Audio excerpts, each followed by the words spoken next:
Cops cuffed a royal guard, then a colonel taught them a lesson. They cuffed him like a common thug, shoved his face into the pavement, laughed when he bled. All because he stayed quiet. All because they didn't recognize the regimental patch stitched into the bag they just trampled. But what they didn't know was that the man they cuffed wasn't some wannabe soldier. He was a royal guard. And 5 minutes later, a colonel showed up who made sure they never forgot it. Before we show you what happened next, drop a comment telling us where you're watching from. And make sure you're subscribed to the channel because what you're about to see just might restore your faith in justice. The November rain had been hammering Heathrow all morning, turning everything slick and grey. By 10, it had finally eased to that fine London drizzle that somehow manages to soak you more thoroughly than a proper downpour. The kind of weather that makes everyone walk faster and keep their heads down. Lance Sergeant Daniel Wickses stepped out of the private terminal building at Terminal 5. A navy blue garment bag slung carefully across his shoulder. The bag was expensive looking. Leather handles, reinforced corners, and most importantly, a small brass plate near the zipper that read Coldstream Guards in understated script. Not flashy, but unmistakably official to anyone who knew what to look for. Wicks himself looked like any number of servicemen you might see around Heathrow on any given day. Early 30s, dark wool coat buttoned against the weather, boots that had seen some use but were still properly maintained. Nothing about him screamed for attention. That was rather the point.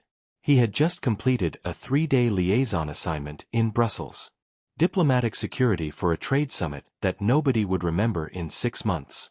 Standard stuff. The kind of work that didn't make headlines, but kept the wheels of government turning smoothly. His transport back to London had arrived 40 minutes early, which meant he had time to kill before his ride to Wellington Barracks showed up. Rather than wait in the stuffy VIP lounge, he'd stepped outside to get some air and call his girlfriend Sarah to let her know he'd be home in time for Sunday dinner with her parents. The kind of normal domestic phone call that millions of people make every day. That's when the trouble started. PC Marcus Reeves had been having a morning. Traffic duty in the rain, a domestic violence call that had gone nowhere because the victim wouldn't press charges, and now patrol duty at the airport where nothing ever happened except lost tourists asking for directions. At 26, he'd been on the force for 3 years and was already developing the kind of cynical edge that came from seeing too much of humanity's worst impulses. His partner, Sergeant Keith Matt, was old-school Met Police, 22 years on the force, divorced twice, and counting down to retirement with the grim determination of a man who'd seen everything twice. He had the look of someone who'd started his career genuinely wanting to help people and had slowly been worn down by decades of bureaucracy, budget cuts, and politicians who treated police as convenient scapegoats. They'd been watching Wicks for about 10 minutes from their patrol car parked near the pickup zone. BLO's been standing there ages, Reeves muttered, drumming his fingers on the steering wheel. Just standing, not moving, not doing anything. Matt glanced up from his paperwork. Another bloody incident report that would disappear into the system and accomplish nothing. Maybe he's waiting for someone for 10 minutes in the rain without even checking his phone. Matt looked again. The young man in the dark coat was indeed standing remarkably still, hands loosely clasped behind his back, seemingly unbothered by the weather. It was unusual, Matt had to admit. Most people fidgeted, checked their phones, paced around. This one just stood there. Military bearing, Matt said finally. Probably services, but Reeves was already unbuckling his seat belt. Or stolen valor. You know how many nutters we get around here claiming to be exes or whatever, standing about like they own the place. Matt sighed. He'd seen this before. Young officers looking for something to justify their presence, eager to find problems where none existed. But he was the senior officer, which meant if Reeves wanted to go ask questions, Matt had to back him up. That was how partnerships worked, even when you suspected your partner was being an idiot. They approached Wicks from different angles. Basic procedure, nothing threatening, but designed to prevent someone from running if they decided to bolt. Wicks saw them coming from about 30 yards away, but didn't change his posture or expression. Just turned slightly to face them with the kind of calm attention that suggested he was used to dealing with authority figures. "Afternoon," Reeves said, his tone already carrying that slight edge that coppers develop when they're fishing for a reaction. "Been standing here long, have you?" "About 15 minutes, officer." Wicks's voice was polite, but neutral. Not defensive, not overly friendly, just factual. "Right. What's your business here then?" "Waiting for military transport. Just finished an assignment overseas." Reeves glanced at the garment bag. "What's in the case?" "Ceremonial uniform. Full dress." Wicks shifted the bag slightly so the brass nameplate was visible. "I'm Coldstream Guards." Matt stepped closer to read the plate, but Reeves was already shaking his head. "Anyone can buy a fancy bag, mate. Got any ID?" Without hesitation, Wicks reached into his coat and produced a brown leather wallet. From it, he extracted an mod identity card, the proper one with magnetic strip and security features, not some laminated fake. He handed it to Matt, who studied it carefully. "Says here, you're stationed at Wellington Barracks," Matt said. "Long way from home. Brussels assignment. Flying back to duty." Reeves snatched the ID from his partner's hand and gave it a cursory glance. "Right. And I suppose you've got orders to prove that." Wicks reached into his inside pocket and produced a folded set of papers, official travel documents with stamps and signatures, the kind of paperwork that anyone familiar with military bureaucracy would recognize immediately. Reeves didn't even look at them properly. Just unfolded one page, squinted at it, and handed it back. "Could be anything. Could be fake. You're welcome to call Wellington Barracks to verify," Wicks said calmly. "The duty officer will confirm my status." "Or," Reeves said, his voice getting harder, "you could stop playing games and tell us what you're really doing here." That's when the situation started to spiral. A small group of passengers had begun to notice the conversation. Nothing dramatic yet, just the kind of peripheral awareness that people develop when they sense tension. A businessman checking his phone kept glancing over. A young mother pushing a pram had slowed her pace to see what was happening. Inside the terminal, a Royal Air Force officer named Flight Lieutenant James Morrison was nursing a coffee and waiting for his connecting flight to Edinburgh when he glanced out the window and saw something that made him do a double take. The navy blue garment bag was distinctive. He'd carried one just like it himself during his ceremonial posting, and the man holding it had the unmistakable bearing of someone who'd spent years standing at attention. Morrison moved closer to the window, studying the scene more carefully. The two police officers were clearly agitated about something, while the man with the bag remained perfectly calm. Too calm, actually.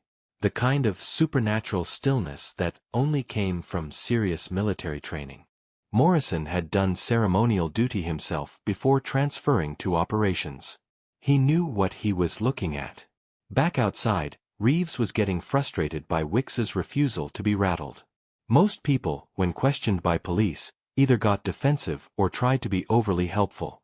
This one just answered questions directly and waited for the next one, like he was giving his name, rank, and serial number. "Let's have a look in that bag, then," Reeves said.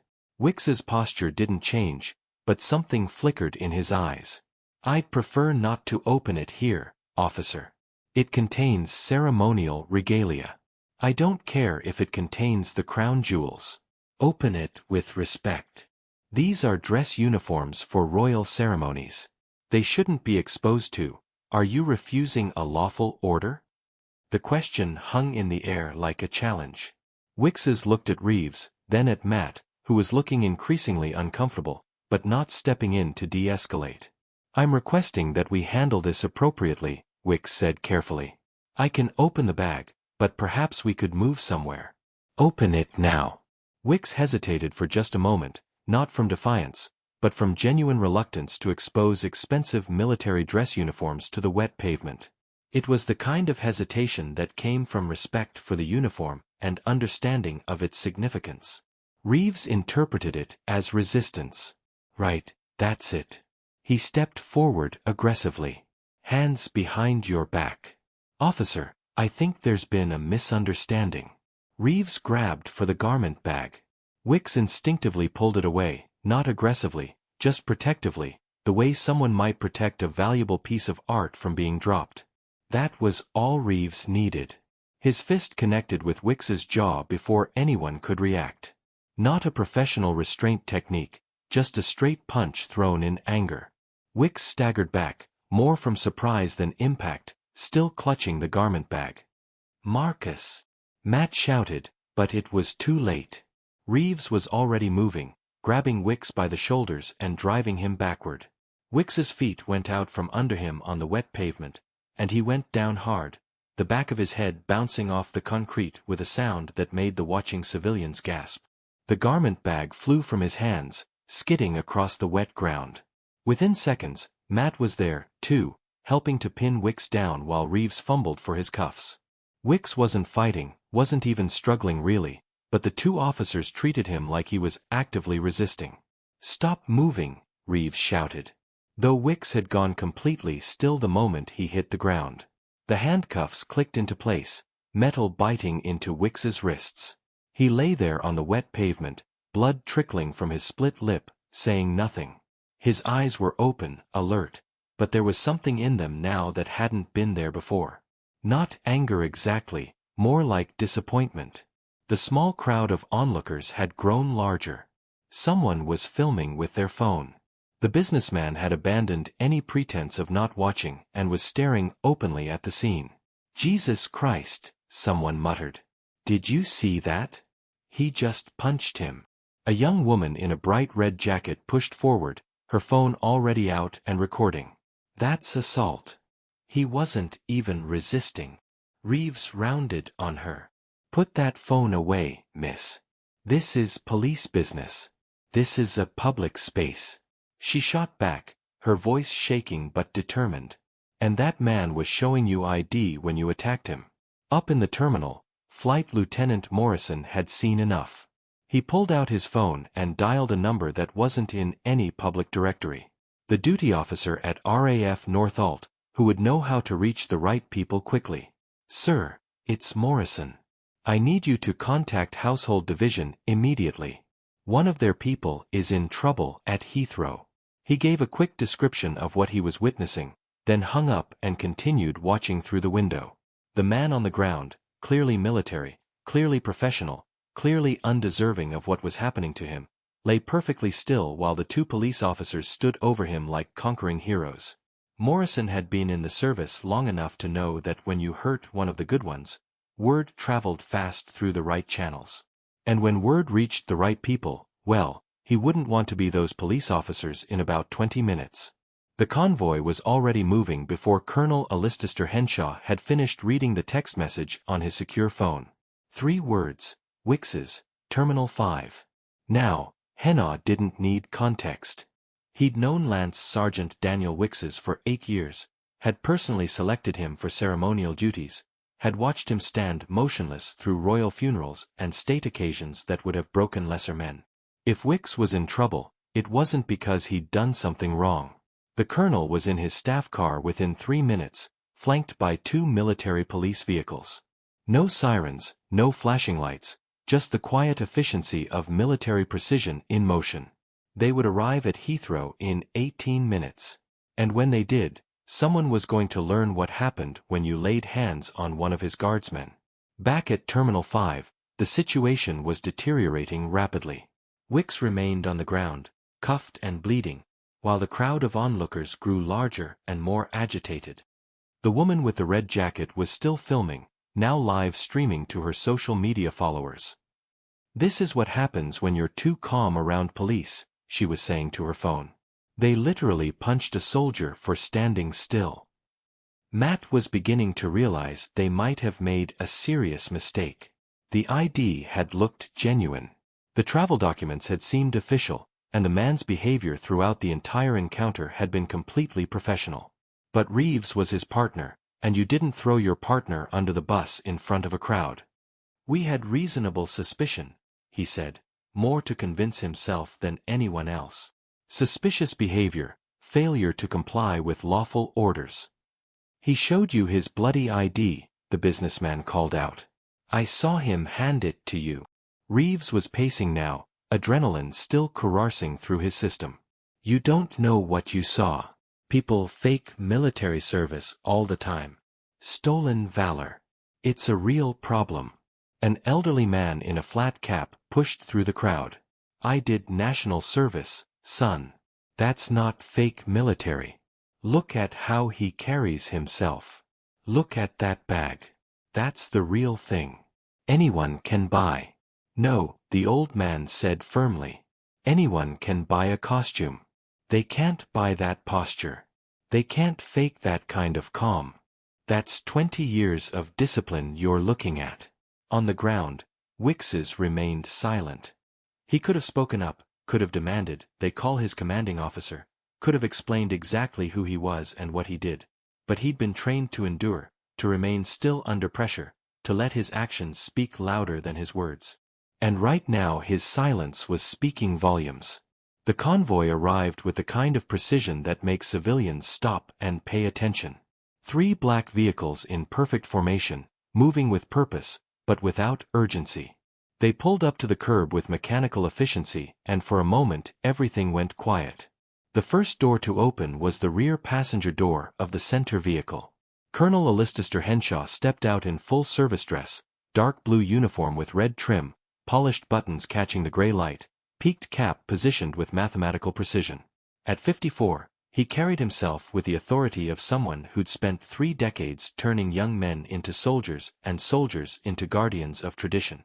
Behind him came 4 military police officers, also in dress uniform, but with the kind of bearing that suggested they were comfortable with more than ceremonial duties. They moved like a unit, positioning themselves with the automatic coordination of people who'd worked together for years. The civilian crowd instinctively stepped back, creating space without being asked. Even people who'd never been in the military recognized the weight these men carried, the sense of official business that couldn't be argued with or ignored. Hennah surveyed the scene with the calm assessment of a professional soldier. The man on the ground in handcuffs, definitely military bearing, definitely one of his people. The 2 police officers standing over him, defensive postures, guilty body language, the crowd of civilians, agitated, sympathetic to the man on the ground. He'd seen enough. Henshaw walked directly to where Wixes lay, cuffed on the wet pavement. He didn't acknowledge the police officers, didn't address the crowd, didn't look at the phones that were recording every moment. He simply stopped beside his guardsman and spoke in the crisp, clear tone of command. Lance Sergeant Wixes. Sir. Wixes' voice was steady despite his position on the ground. Are you injured? Nothing serious, sir. Hennah finally turned his attention to the 2 police officers who were suddenly looking very uncertain about their authority. His gaze settled on them with the kind of professional disapproval that could make grown men feel like school children caught misbehaving. I'm Colonel Alistair Henshaw, Household Division. I believe you've been speaking with one of my men. Reeves found his voice first, though it came out smaller than he'd intended. Sir, we had reports of suspicious activity. Standard procedure. Suspicious activity. Henshaw repeated the words like he was examining an interesting specimen. What exactly did Lance Sergeant Wixes do that struck you as suspicious? Matt stepped forward trying to salvage the situation. Sir, we received calls about someone loitering. When we approached, he was uncooperative.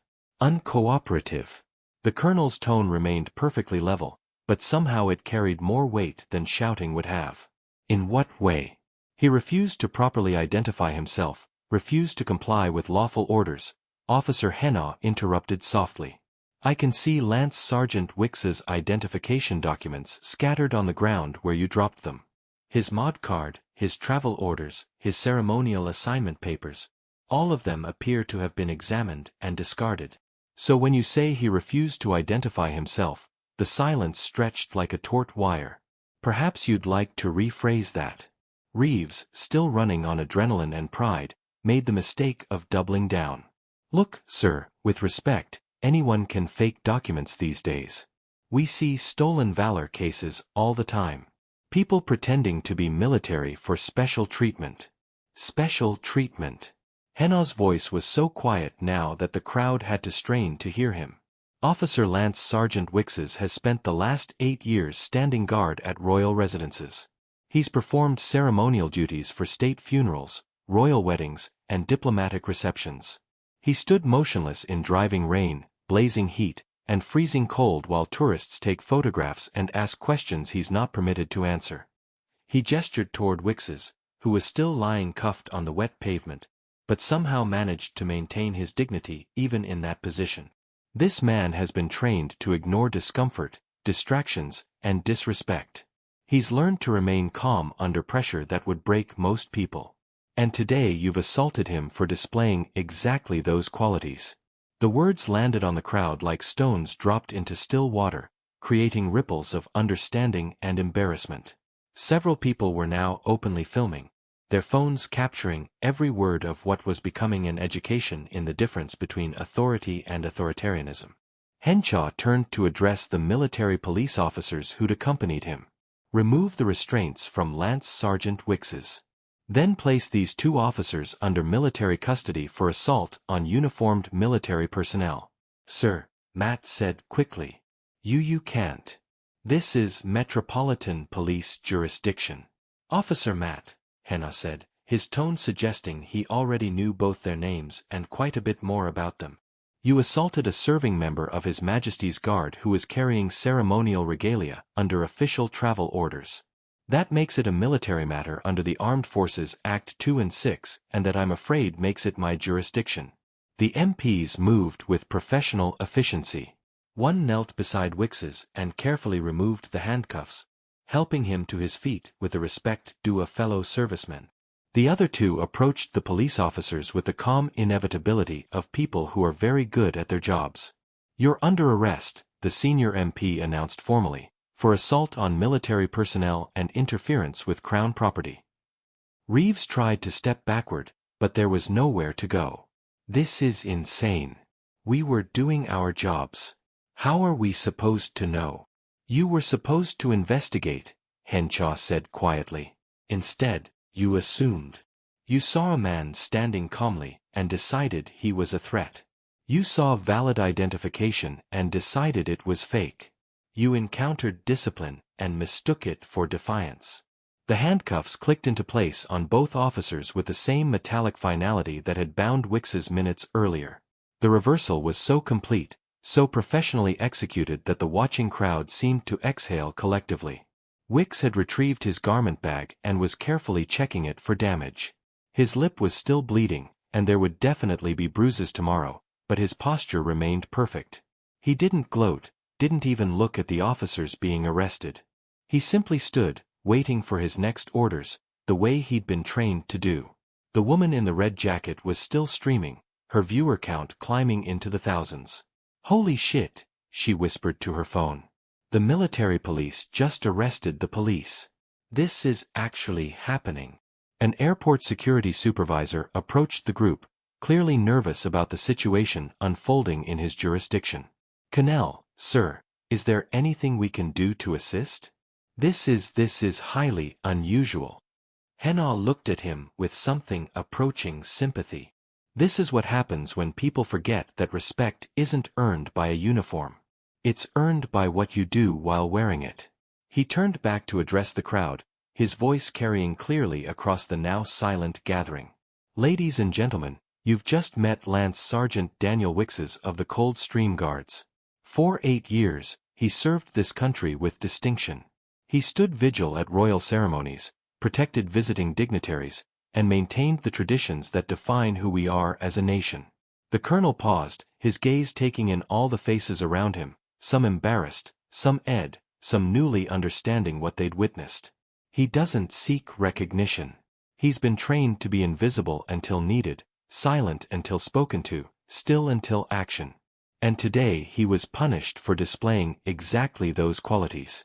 As the MPs escorted the two police officers toward a waiting van, Matt called out desperately, "Sir, Colonel, this was a misunderstanding. We didn't know." Henshaw stopped and turned back. For the first time since arriving, his expression softened slightly, not with forgiveness, but with the patience of someone explaining an important lesson. "Officer Matt, that's precisely the point. You didn't know. You saw something you didn't understand and responded with force instead of curiosity. You encountered excellence and mistook it for arrogance.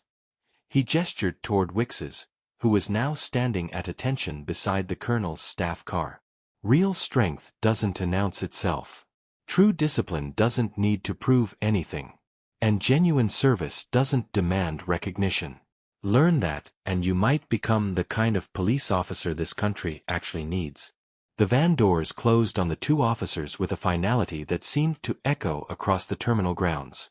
The crowd began to disperse slowly, people talking in hushed, respectful tones about what they'd just witnessed. Henyer approached Wicks's one final time, speaking quietly enough that only the guardsmen could hear. Transport's waiting to take you back to Wellington. You still need to report in? Yes, sir. Duty roster starts at 1,600. You'll make it with time to spare. The colonel paused, studying the split lip and the way Wicks was holding his left shoulder. Medical check when you get back. If you think it's necessary, sir, I think, Henna said quietly, that what happened here today was necessary. Not the assault that was inexcusable, but the lesson. People need to remember what service looks like. He opened the staff car door himself, a small gesture of respect that wasn't lost on anyone watching. Wicks climbed in, still carrying his garment bag with the same careful attention he'd shown from the beginning. As the convoy prepared to leave, the woman in the red jacket called out, "Sergeant! Sergeant Wicks's." Wicks looked back through the window. "Thank you," she said simply, "for your service and for showing us what dignity looks like." Wicks gave her the slightest nod, not breaking protocol, just acknowledging her words with the respect they deserved. The convoy pulled away with the same quiet efficiency with which it had arrived, leaving behind a crowd of people who would probably tell the story for years to come. The story of the day they saw a royal guard arrested for being too calm, too professional, too disciplined for the officers who were supposed to protect and serve. And the day they learned that real authority doesn't come from a badge or a uniform. It comes from knowing who you are and never forgetting what you stand for, even when the world seems determined to tear you down. 3 hours later, Lance Sergeant Daniel Wickses was back at Wellington Barracks in fresh uniform, standing his post as if nothing had happened. Because that's what guards do. They stand their post, they do their duty, and they let their service speak for itself. The two police officers were in custody facing charges that would end their careers and quite possibly land them in prison. Because that's what happens when you mistake strength for weakness and discipline for defiance. And somewhere in the digital ether, a video was going viral.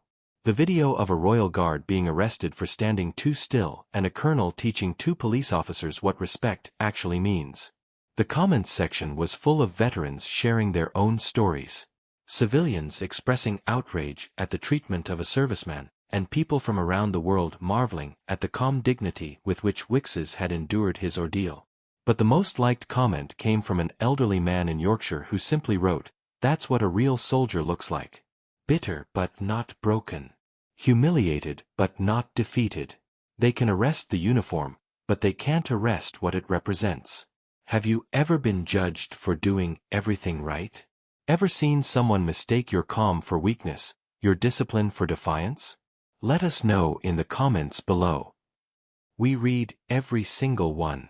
And if this story reminded you why respect should be earned, not demanded, hit that like button and subscribe for more stories about the quiet heroes who serve without seeking glory. Sometimes the most powerful response is no response at all. Sometimes silence speaks louder than any words ever could. And sometimes justice comes not with a shout, but with the quiet, inevitable weight of truth.